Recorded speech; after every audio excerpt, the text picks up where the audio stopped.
Olá, meu nome é Natália e eu vou falar sobre a importância do caso Ginny para os estudos linguísticos.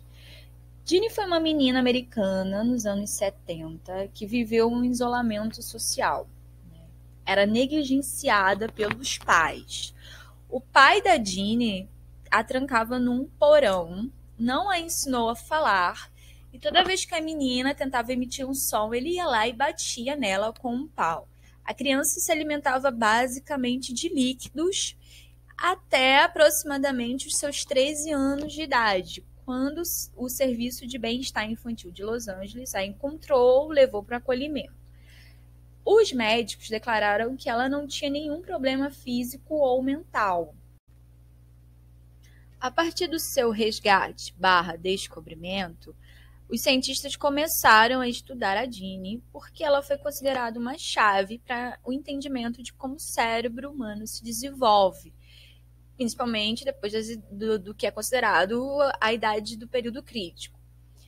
E aí aqui fica uma observação sobre como a Ginny se tornou um objeto da ciência. A gente está falando de uma sociedade americana nos anos 70, em que as pesquisas com seres humanos não tinha muita limitação, e a Ginny era uma criança, depois uma adolescente em sofrimento psíquico, que passou a ser explorada, a ser estudada, e teve toda a sua vida exposta, mesmo ela tendo tido anos e anos de abuso feito pelos pais, e fica aqui o pesar dessa história, porque independente de qualquer coisa, o ser humano precisa ser respeitado, a dignidade de uma criança precisa ser considerada tanto pelos pais como pela ciência. Assim, durante os anos em que a garota foi estudada, os cientistas conseguiram observar que a compreensão linguística dela se desenvolveu mais do que a produção. Só que era num nível inferior a uma pessoa com idade cronológica parecida com a dela. A Ginny não conseguia formular frases, ou uma pergunta indireta, ou mesmo uma pergunta QU.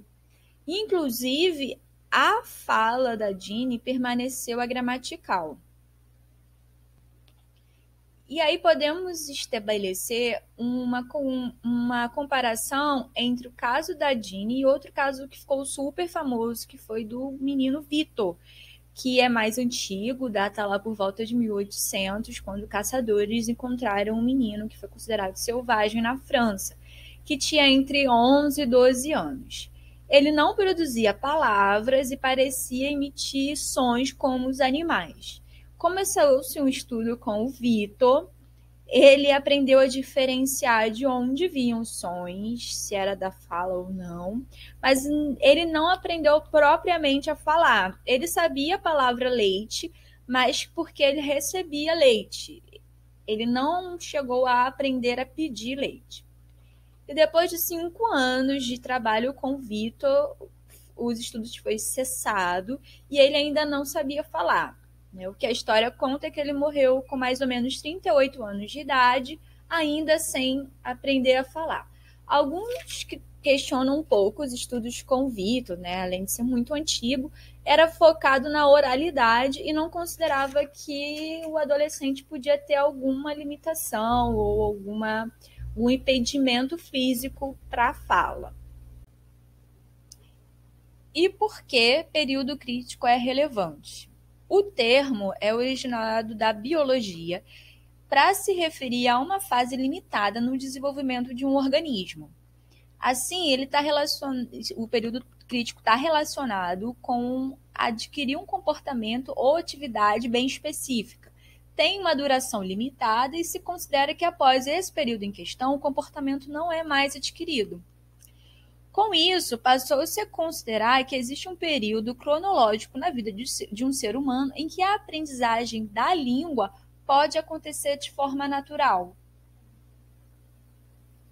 E no caso da Ginny, foi possível observar que a sua compreensão linguística se desenvolveu, mas não igual a um outro ser humano da sua idade. Essas pesquisas geraram muitos estudos com conclusões divergentes, mas nós podemos entender que Para a aquisição de L1, o período crítico é importante porque é o período do desenvolvimento da linguagem. Então, é muito relevante considerar o período crítico na aquisição de L1.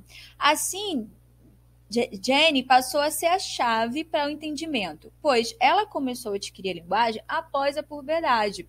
E foi possível perceber que no período crítico existe um limite linguístico para aprender um idioma e se tornar fluente.